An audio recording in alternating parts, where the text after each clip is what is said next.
bonjour. Comment allez-vous? Ouais, ça va très bien par la grâce de Dieu et vous-même. Ça va très bien grâce à Dieu. Et bienvenue, Ok, d'accord. bienvenue sur la plateforme. Donc, merci de me donner l'opportunité de participer parce que j'ai toujours quelques minutes entre deux réunions. Ok, y a pas Et de je voulais problème. toujours dire bonjour à tout le monde, dire bonjour à tous les frères et sœurs, à tous ceux qui ont mal quelque part pour la Côte d'Ivoire.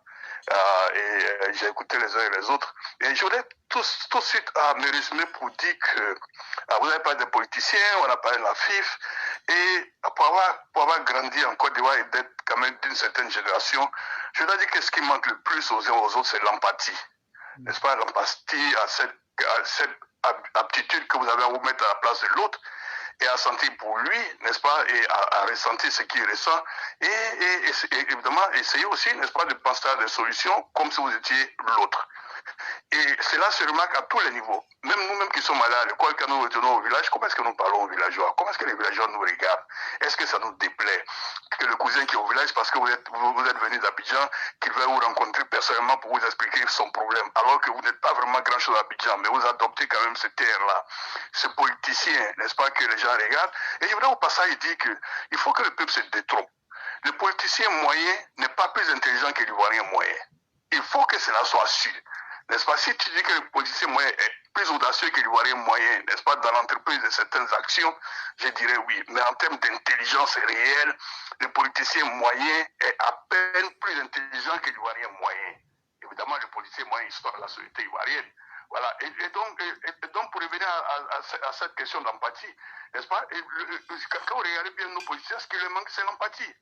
C'est-à-dire que ce qui nous manque le plus, c'est la vision partagée, c'est le rêve partagé. Demandez à un Africain, comment est-ce que vous voyez l'Afrique dans 10-15 ans? Je vous assure qu'ils vont vous donner quelque chose de négatif. Ils vont vous dire, oh, ça sera pire, ça sera plus grave. Non, c'est pas où l'Afrique va. Parce que l'Africain ne rêve pas. N'est-ce pas? On ne rêve pas pour son voisin. On ne rêve pas pour ce que sera la famille ivoirienne peut-être dans 15-20 ans. Est-ce que ce sera une famille qui aura seulement 1 ou 2 enfants, au maximum 3, et ils vont tous aller à l'école? Et il y aura peut-être un certain type de maison avec une architecture donnée. Vous voyez, on n'a rien de tout ça. Regardez un peu notre architecture. On n'a rien de typiquement ivoirien à nous. On copie ce qui se passe à l'extérieur et ça tombe. Et on n'arrête pas et on continue comme ça. Mais qui est-ce qui a pensé une fois que l'architecture typique ivoirienne pouvait être la Soukala de Bouna? On ne pense pas à tout ça. Voyez-vous, parce que bon, voilà, on est préoccupé, on manque de parti, on ne pense pas aux autres. On ne pense pas à ceux qui en ont moins, on ne pense pas à ceux qui n'ont pas accès au pouvoir. Et ça encore, je vais vous le dire, on l'a ressenti au niveau de la FIF. Voyez-vous, voici des gens qui, sans empathie aucune pour les joueurs, n'est-ce pas, sans empathie aucune, même pour le peuple ivoirien, et qui se sont imposés au vu au-dessus de tout le monde. Voilà quoi. Et ça, c'est une violence qui ne dit pas son nom. Hein. C'est une violence qui ne dit pas son nom. Et puis, regardez bien les choses.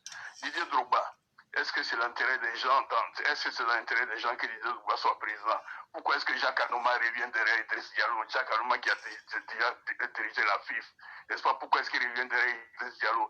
Idriss Diallo lui-même, pourquoi est-ce qu'il était à la FIF et puis il a été chassé? Il s'occupait de l'équipe nationale à l'époque. Pourquoi est-ce que Roger Ouyen, qui gère la SEC d'Abidjan comme une affaire familiale, il est président, son frère, n'est-ce pas, est le président de la section football, et on sait que c'est là-bas qu'il y a l'argent. Mais regardez un peu le résultat à la SEC. N'est-ce pas? Il a pu à un certain moment mettre en place une certaine structure qui rapporte l'argent, mais qui ne rapporte l'argent qu'à sa famille.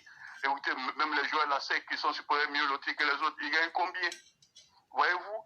Et tous ces dirigeants qui sont allés s'asseoir, s'ils avaient un minimum d'empathie pour leurs joueurs, pour les enfants que les parents, que les parents ont dû prendre sur eux, n'est-ce pas, les conduire vers ce club-là pour les inscrire, n'est-ce pas, et en espérant un avenir meilleur. Mais ces enfants-là, ils sont à la rue. Mais qu'est-ce qu'un Ivoirien va chercher dans les championnats guinéens? Franchement, quoi, enfin, c'est pas que je regarde la Guinée d'une certaine manière, mais pour ce que nous avons connu, c'était plutôt le contraire. N'est-ce pas? Nous avons connu des joueurs de la Guinée, même des joueurs qui sont venus du Malawi et tous ces coins-là pour venir jouer en Côte d'Ivoire. On ne pouvait pas avoir accès aux championnats européens quand on ne passait pas par la Côte d'Ivoire. Mais alors aujourd'hui, que c'est les championnats guinéens, burkinabés, maliens, nigériens, et même qui nous piquent même des nationaux qui nationalisent, enfin qui naturalisent chez eux et qui jouent pour leur équipe contre la Côte d'Ivoire parce que nous sommes incapables de créer ces conditions-là. Et qu'il faut en parlant, c'est pas pour ceux, enfin, permettez que je retourne un peu aux lettres classiques. Le philosophe grec Diogène, qui se promenait en plein midi avec une lampe, et au lieu de demander ce qu'il faisait, il disait, je cherche un homme. Et il faut chercher l'Ivoirien. Et s'il faut qu'on prenne une lampe en plein midi pour se promener, pour chercher l'Ivoirien, il faut qu'on prenne la lampe. Parce que l'Ivoirien réel, il faut le chercher. C'est lui, n'est-ce pas, qui est comme tout le monde. Mais nous avons une notion enfin, nous avons un certain mépris pour celui qui en a moins que nous. Nous avons, dans l'ensemble, nous qui sommes allés à l'école, regardez un peu comment nous traitons ceux qui ne sont pas allés à l'école. Nous les traitons avec mépris. Quand il y a le mouvement politique, les conseillers à Abidjan, à Boaké et autres, mais est-ce qu'on pense que, n'est-ce pas, plus de 50% de la population ivoirienne est rurale et que ces ruraux-là, n'est-ce pas, moi je suis d'une petite ville du centre-nord de la Côte d'Ivoire, n'est-ce pas, et que ces ruraux qui se lèvent le matin, qui ne pensent qu'à aller au champ, et on fait des décisions pour eux, on bloque la marche du pays pour eux. Et on parle, n'est-ce pas, en international pour ces gens-là, parce qu'on considère qu'ils n'existent pas, tout simplement parce qu'ils ne sont pas allés à l'école. Et c'est ce même manque d'empathie-là encore, n'est-ce pas, qui habite les uns les autres. Alors, il va falloir penser ensemble, il va falloir commencer à rêver ensemble, parce que nous ne rêvons pas. Nous ne rêvons pas. Demander à l'Ivoirien moyen quel est le rêve pour la Côte d'Ivoire dans 10-15 ans, il ne pourra pas vous dire grand-chose. Voilà. Et moi, je suis quand même inquiet, parce que lorsque Alassane sera parti, il va se passer quoi en Côte d'Ivoire? Parce que c'est le seul qui a une vision. Et le pauvre, il s'accroche à sa vision comme il peut. Il essaie de créer les conditions.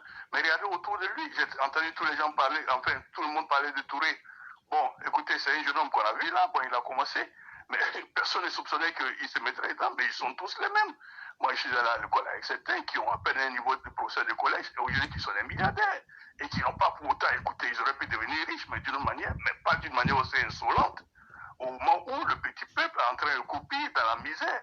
Et c'est ce manque d'empathie-là que vraiment je voulais souligner. Merci pour le temps que vous m'avez donné. Je vais sauter dans une autre réunion de travail. Mais je voulais vraiment dire aux uns aux autres qu'il faut qu'on commence à rêver. Je dis un truc dans le cas du boulot que j'ai fait. Est-ce qu'on se rend compte que plus de 90% des Ivoiriens ne savent pas faire du clavier? Taper le clavier là, n'est-ce pas, l'ordinateur? On ne sait pas le faire. On ne sait pas le faire. Et pourtant, c'est la chose la plus simple. Et pourtant, nous parlons, nous voulons entrer dans l'ère nouvelle, n'est-ce pas, dans l'ère la technologie nouvelle. Et il y a des choses les plus simples, n'est-ce pas, que nous ne savons pas faire. Ne pas savoir faire du clavier, c'est comme si tu ne sais pas écrire au stylo. Voilà quoi, et que pour écrire la lettre O, ça te prend 1 minute pour former une lettre O. Et lorsque tu t'assois devant un clavier, que tu cherches les lettres, mais ça, c'est ce qu'il faut. Il faut être réaliste. Et c'est comme ça que nous allons démocratiser les choses. Voyez-vous, enfin, amener tout le monde à la table, inclure tout le monde, et d'une manière intentionnelle, penser à tout le monde. Pas que les autres, ils ramassent les bribes qui tombent sous la table. Non. Mais que les autres soient au milieu de notre action, n'est-ce pas? C'est ce tumadisme-là que vous pouvez essayer d'enseigner aux uns aux autres, n'est-ce pas? Il disait que l'homme doit être au centre de toute action que nous entreprenons, mais est-ce que c'est ce que nous voyons, n'est-ce pas? Nous ne voyons pas ça.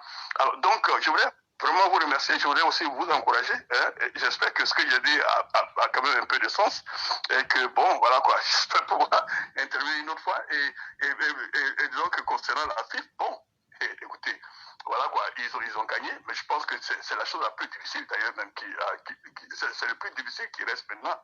Parce que quand vous avez gagné quelque chose et que plus de 90% de la population vous vomit déjà avant même que vous ayez commencé, et que, bon, en dépit et contre tout, que vous soyez installé, mais vous allez voir un peu, s'ils ne gagnent pas la Coupe d'Afrique des Nations qui vient, vous allez voir un peu ce qui va se passer. Voilà, c'est bien beau de s'agiter, de vouloir gagner, parce qu'il y aura beaucoup d'argent à gérer, je crois que quelqu'un l'a dit avant moi, et que, bon, on va se remplir la poche. Mais écoutez, voilà, il n'est pas dupe. Voilà, mais s'il ne gagne pas la Coupe, bon, ça va être encore autre chose.